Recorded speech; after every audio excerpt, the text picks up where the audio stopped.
Nope.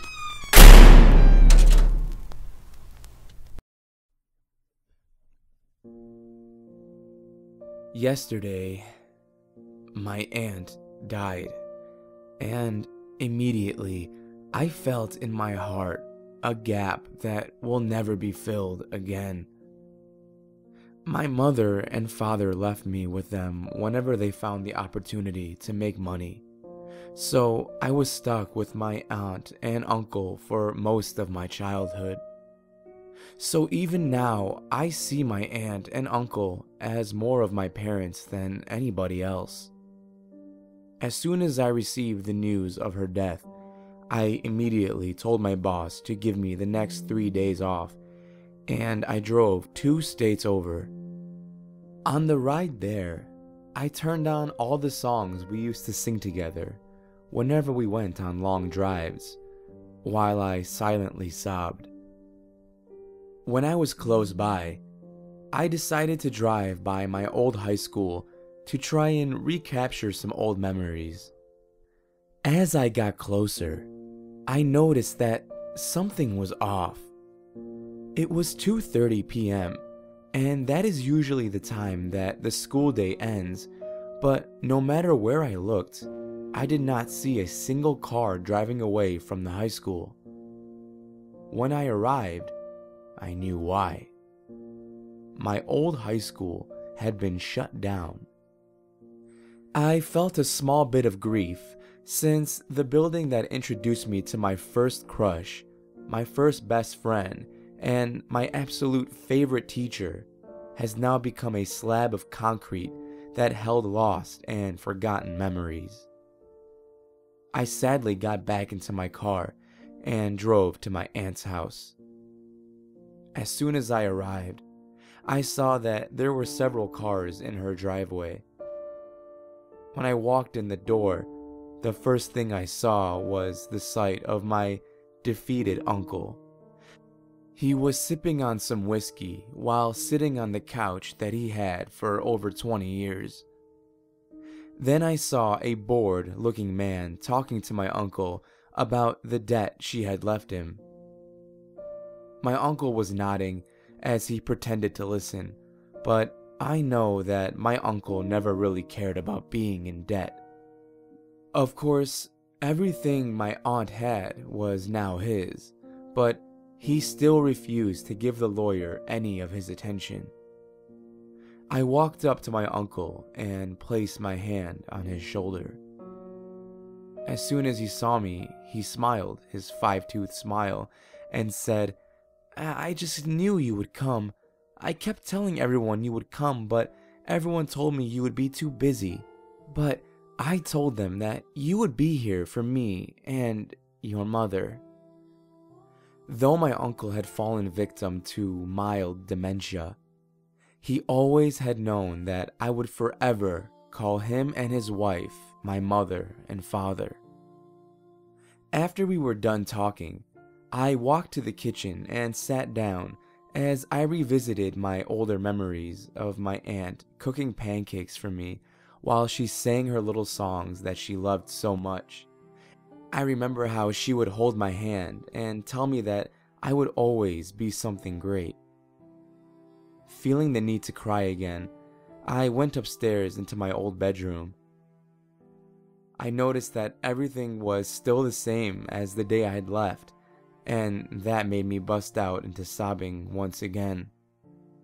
In the middle of my sobbing, I slammed on the right corner of my bed and felt something hard. Only when I am done sobbing do I unflip my covers and find my old high school yearbook laying there from when I was looking over the day I went to college. I was reminded that my old high school was now shut down, and before I become even more depressed, decide to do the most reckless thing I have ever done. I decided I was going to break into my old high school. When my uncle's grandfather clock alerted me that it was midnight by ringing 3 times, I hopped out of bed and snuck outside. I got into my car and drove to my old high school. When I had been there earlier, I noticed that the third window on the right side of the building was slightly opened, so that was the first place I checked. When I walked up to the window, I felt a sudden rush of adrenaline. The window was still opened. I raised it up slowly and slid my body inside. As soon as I got into that room, I recognized it completely. It was there that I took my first Spanish class of senior year.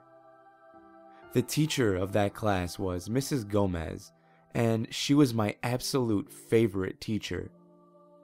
I have never met a more patient person than her. She always talked in a way that made you want to pay attention for the whole class. When that semester had started, I was struggling with the Spanish language, but with her patience and perseverance, I quickly became one of her star pupils. After a couple of minutes, I left the room and walked down the hallways. I stopped in front of my old locker and put in the old combination. I was surprised when it opened, but I realized it was completely empty. I went up to the first door on the left after the lockers had ended and found myself in front of my old gymnasium. This is where I saw the face of my first crush for the first time. While I was thinking about how much she made fun of me in front of the whole history class for having a crush on her, I heard a slam on the other side of the gym. I froze in fear for what felt like an eternity, but the sound of the second slam jolted me out of my paralyzed state. I didn't bother seeing what could have made the sound. Instead, I decided to get out of the gym as fast as I possibly could. When I was about 3 steps away, I felt my feet jerking behind me as I fell forward. I have never been a clumsy person, and I knew for a fact I fell from what felt like something literally grabbing me by the ankles. My mouth landed on the corner of a book, and I felt one of my teeth snapping in half in the process. I looked down and noticed it was a diary. On the cover of the diary was the name of my first best friend. The name Mike Stallworth was written on the cover, but when I opened it up, I was hit with nothing but a blank first page. I found myself staring at nothing. I kept flipping until I got to the middle, where a single sentence was written. You have forgotten about me. I grabbed the diary and tossed it to the other side of the gym and ran out. When I got to the room I entered through, I realized the window was now shut. I tried opening every single window in the room, but none of them would even budge.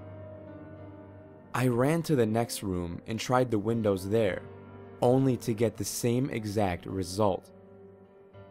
For the next 30 minutes, I ran around the school like a madman, trying every single window and every single door, but I did not find a single way out.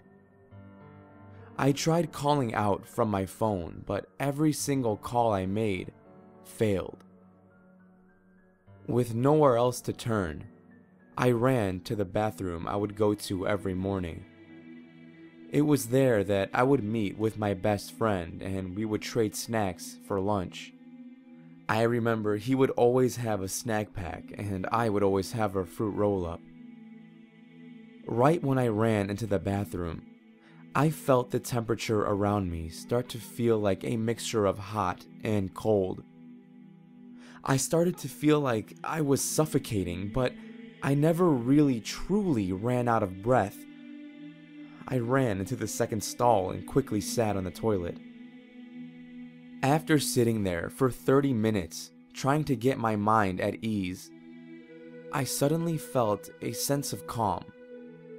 So I walked out of the stall. I looked into the mirror, and it was then that I stopped dead in my tracks. I saw the face of my best friend. Directly behind me was Mike's face, with his tongue hanging to the middle of his neck. His face was deathly pale, and his shoulders were rising up and falling back down as he took every single breath. I quickly turned around to avoid looking at his face, but I started to feel warm air brush across my neck. I turned to my right, but I saw nothing. Then I decided to once again look in the mirror. Mike was still there, but this time he was waving goodbye at me as he clutched the fruit roll-up in his right hand. He was still smiling 5 minutes later when I entered the bathroom with 3 other boys. He stopped smiling when one of the boys grabbed him by the neck and slammed his face into the mirror, or when he was punched in the face repeatedly, while all 5 of us laughed. Yes, even I laughed so I could start to fit in with the others. Back then, I was sure that Mike was holding me back, but nowadays I know it was him that made me into the man that I am. After all of us left, I saw him pulling out his blood pressure pills. I saw him fill up the sink to the brim. I watched as he put all of the pills in his mouth and dunked his head under the water. I watched him die. When his body stopped moving, I heard a creak coming from the distance. When I looked back in the mirror, all I was met with was the reflection of the heartless bastard that left his 18-year-old best friend to die. The sorry excuse for a man that pushed his best friend to the point of taking his own life. I opened up the restroom door and went back to the room with my Spanish teacher. This time, the window opened easily. I slid out and went back to my car. When I looked back at the school, I saw that it was gone. It was just an open plot of land. But I know why I had to go. Mike needed to let me know that he never forgot, and that I can never forget. Thank you for listening. If you enjoyed this video, make sure to hit that like button down below and subscribe for future videos if you haven't already. Until next time, dear listener, stay safe out there. I'll be seeing you in the next video.